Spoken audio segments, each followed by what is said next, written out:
Today I'm going to talk about some strategies and considerations for teaching in a play-based classroom in this presentation.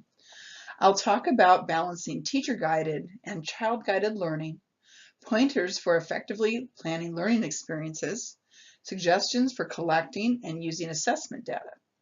I will briefly discuss linking constructivist theories to practices, and will close with encouragement from advocating for play.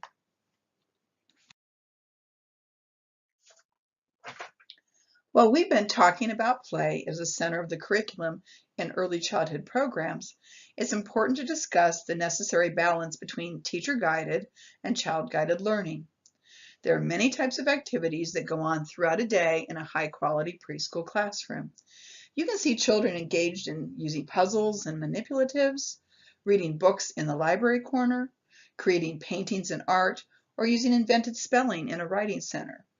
These would all be examples of child-guided or initiated activities occurring in a naturalistic setting in that learning environment.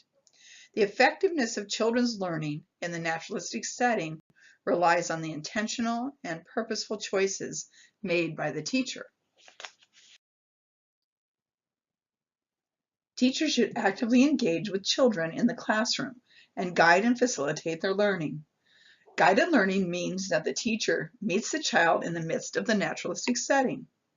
Teachers observe the child's abilities and challenges and can pose questions to support or offer learning challenges, use descriptive language that supplies vocabulary like big, small, heavy, light, more, less, blue, etc., and encourage children's efforts and persistence. Teacher-guided learning experiences are also important in a play-based curriculum. Based upon observations of children's abilities and challenges, teachers plan activities that will introduce new concepts, vocabulary, or skills that need more elaboration and instruction to promote children's mastery. You could see a teacher working with a child who's dictating a story, or sitting with a small group of children sorting and classifying geometric shapes, or a whole group of children listening to a story and discussing characters and retelling plot sequences. The balance of teacher-guided and child-guided learning experiences creates a classroom where teachers are responsive to children's choices and interests and intentionally help them build important concepts, skills, values, and dispositions. We can all agree that teacher-guided or initiated learning experiences must be planned in the context of required learning outcomes, but with attention to each individual child's needs. Predetermining assessment strategies that will provide clear documentation of learning using performance-based, authentic assessments are essential in early childhood programs.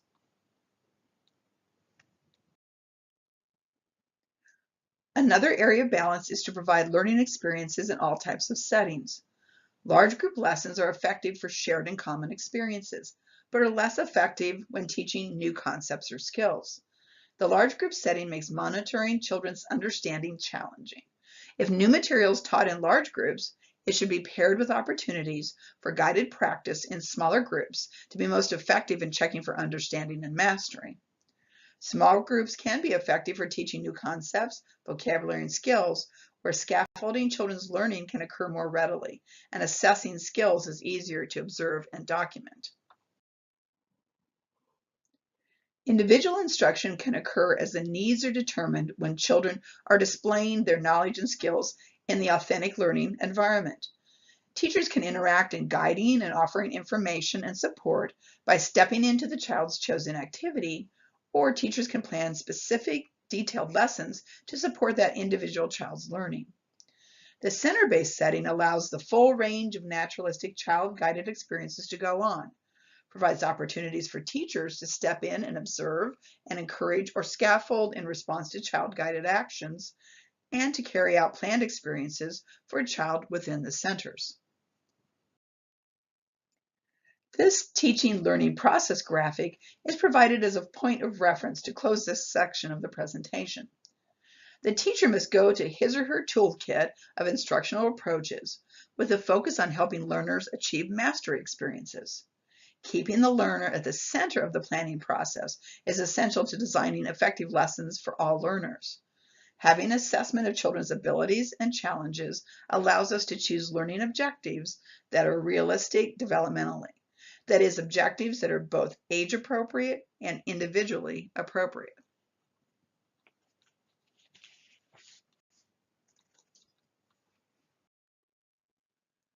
In order to plan effectively and to measure children's learning, a variety of assessment strategies must be used. As indicated on the teaching learning process graphic, assessing learners can be seen as occurring before designing the lesson and again at the end of the lesson. The cycle continues. Assess, plan, implement, evaluate, reassess. Pre-assessment data can be gathered through observations, interviews, teachers' design tasks. Information gathered within a lesson provides formative assessment data. I see formative data as informing us during our instructional process and at the end of a lesson where the intention is to determine the next steps. We use summative assessment data at the end of a segment, which can be a unit of study, at the end of a project, or even at the end of a semester or academic year.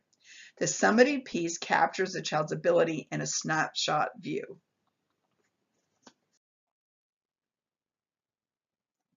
As assessment information is gathered on our students, it's important to use it to determine whether the children have met the learning objectives. If not, teachers must reflect on whether to do remediation with adjusted strategies while retaining the objective, or whether the initial outcome was not a match for the children's abilities, which will require selecting new objectives. Perhaps some children easily met the learning objective, so an activity that allows them to build on their strengths and talents might be needed.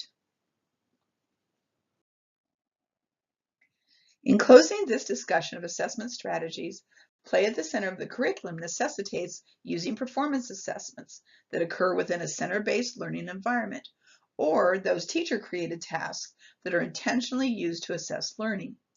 As teachers enter a guided interaction with a child, or even interact in a planned activity, strategies including observations, notations, questioning, and documentation using artifacts, photographs, or audio recording are all effective. One of the courses in the Early Childhood Endorsement sequence will examine observation, assessment, and documentation strategies in more depth with a critical review of ethical practices.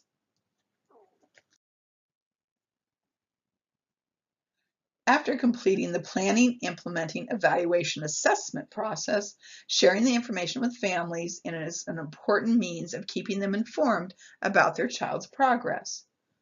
I've referenced documentation panels in earlier modules, and these comprehensive representations of children's learning are extremely effective in helping teachers review and reflect on children's learning and the effectiveness of our teaching.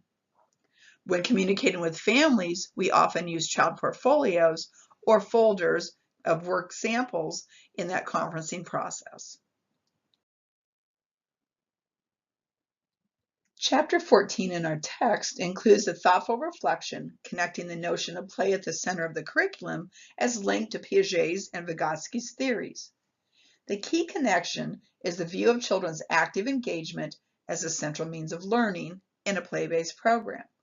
This constructivist view sees children as creating their own meaningful learning through internal processes. Piaget's theory focuses strongly on the different stages of children's ways of thinking and the organizational processes that define learning, including disequilibrium, assimilation, accommodation, adaptation, and equilibration, in order to construct and organize the internal mental structures.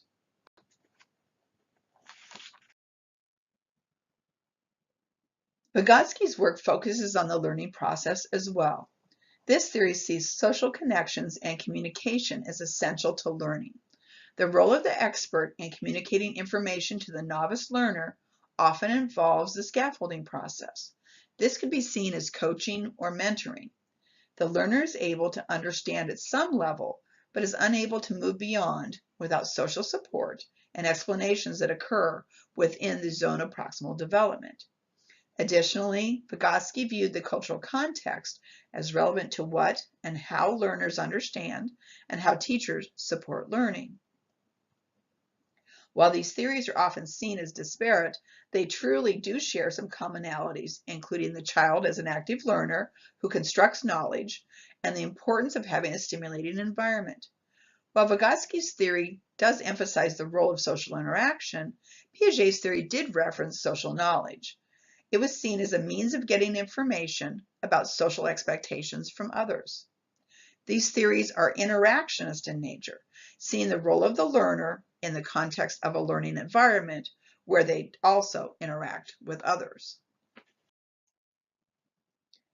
Having reviewed approaches to balancing teacher-guided and child-guided experiences, offering learning experiences in a variety of settings, and intentionally designing the interactions that teach children with their individual needs in mind, the foundation is providing these engaging learning opportunities in a play-based program. You have explored the benefits of play and designed your play advocacy tool, so you're now ready to go out and engage in the advocacy efforts described in the closing chapter of the text. To summarize, play is supported by constructivist learning theories and has evidence-based support. The benefits of play across developmental areas are well documented, and authentic learning activities allow children to go beyond merely remembering and understanding knowledge and skills to evaluating and creating using higher level skills. So now, go forth and advocate.